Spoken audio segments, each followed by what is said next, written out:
Tomorrow Never Dies is the second Pierce Brosnan James Bond movie, and I'm very excited to give you guys my review for this movie. If you want to check out all my reviews for the previous Bond films, I have a playlist where I have all those, and you can go there and check those reviews out. And as always, be sure to like this video and subscribe to my channel. Now let's get into this review. In Tomorrow Never Dies, Bond has to stop a media mogul from inducing war between China and the UK in order to obtain exclusive global media coverage.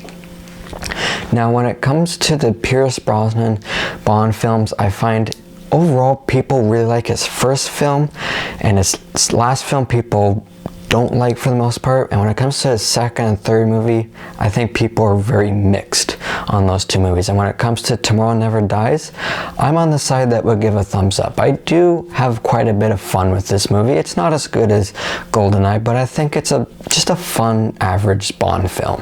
One thing about this movie that kind of felt like an odd decision to me, and this is neither a negative nor positive for me on this film, it's just an observation that I thought was odd, is that this movie feels more like a classical Bond film, like a Sean Connery or Roger Moore film, whereas GoldenEye felt like it was reinventing the franchise and bringing Bond into a new era. And maybe the audience response back in the 90s to that was not great, but now I know a lot of people really like it, so if it was the same then, it doesn't make too much sense to me.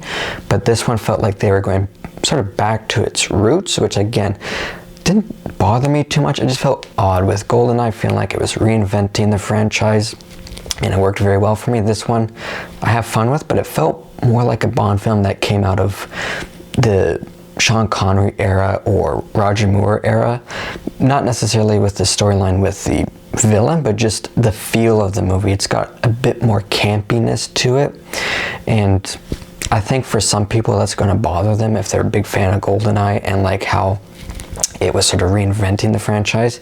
But that's just sort of an observation I made with this movie. It doesn't really detract for me. It's just, I thought, kind of an odd decision, but for the most part it worked. And this movie, I think, is an average fun Bond film. It's a Bond film that you can have fun watching, maybe not too memorable compared to, say, GoldenEye, but it's fun, and I think that's all it needed to be. And for me, the action in this is actually really good. Like, for this movie, it doesn't stand out too much from the others, but the action in this, whenever I watch them, like, there's actually some really fun action in this. The two scenes that really stand out to me are the car chase, where Bond is sort of controlling it with his remote control. I thought that was a lot of fun. And there's the motorcycle chase, which I thought was great, with Bond and the Bond woman, where they're handcuffed together and they're both driving the motorcycle and they're going across roofs and they're on the ground and all that. I thought that was a lot of fun. I thought it was filmed very well too.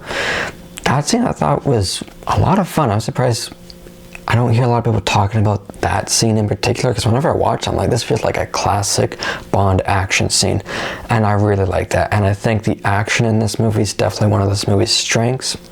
Even some of the other scenes, like the opening scene, I thought was really good.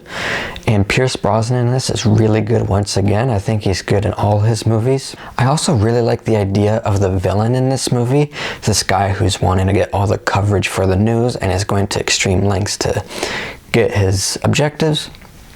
I really like that villain because it feels like a more realistic villain in a way. There's definitely parts where it's like, okay, this is definitely for the big movie spectacle, but there's parts of him like controlling the news that makes him feel like he's a bit more of a realistic villain that you could picture actually existing in real life, because there's a lot of issues going out with the news nowadays. So I kind of like that, because it feels more like a realistic villain to a point.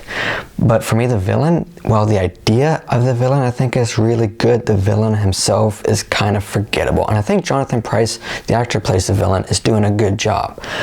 I think just the way he was written, he works for the movie, but you don't really remember him afterwards, and that's sort of how I feel about a lot of this movie, other than some of the action scenes, is it works when you're watching it, it's fun, but not the most memorable compared to some of the other Bond films we've gotten. If this was the only Bond film, maybe it'd be viewed better.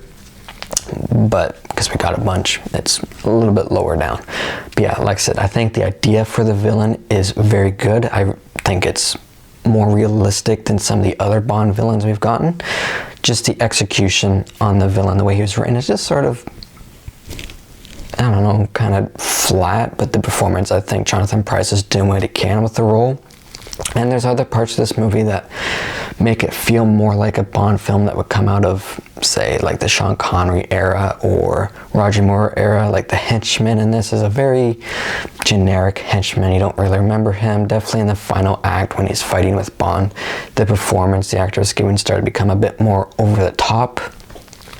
And the final battle in the final act, that base, I think they called it a stealth ship.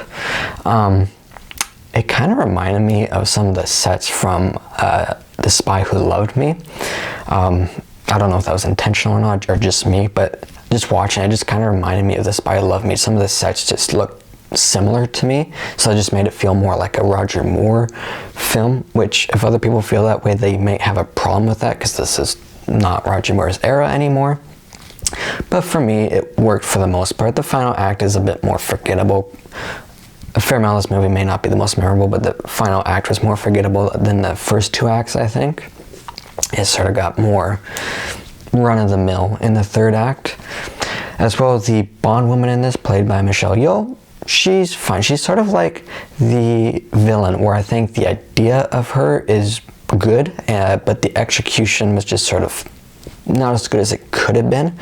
I like that she's another agent, so she can sort of hold her own with Bond, and they have some good scenes together. But again, not particularly memorable among all the other Bond films. And one of my issues with the Bond franchise is there's some movies where you can buy the romance between Bond and the Bond woman, and there's some other ones where it feels like it's just there because they have it in every Bond film, and it just like, it doesn't need to be there in my opinion. And this is one of those movies where it feels like that. I don't really buy into it in this movie, and it just felt like it was there because they have it in all the Bond films. So for me, overall, Tomorrow Never Dies is a movie that I think has some really good ideas, and the execution I think is good enough to make this a fun film, but not a great film. It's not breaking any new ground like GoldenEye did. It's more back to basics, which some people may have a problem with, but for me, it managed to be fun, which is good enough for me. I had fun with this movie, and I think part of the reason why it may be a bit more of a forgettable one, even though it's fun, is because it's such a long-running franchise with a lot of great films that there's just sort of higher standards and expectations that it didn't quite meet that. But if you're looking for just a fun Bond film, I think this is a fun one. I know a lot of people would disagree because people are very mixed on this. And if you disagree, that's fine. Let me know why you don't like this movie. Or if you're like me, let me know why you like this movie. I enjoy this one. I know there's a lot of people who actually enjoy it more than I do. I think it's a fun film. Forgettable, sure. But overall, a movie that I can watch and have fun with, which for me I think is good enough. So for me, I will give Tomorrow Never Dies a 72%. So again, let me know your thoughts on this movie. As well, be sure to like this video and subscribe to my channel, and stay tuned for some more reviews coming soon. And until my next review, take care everybody.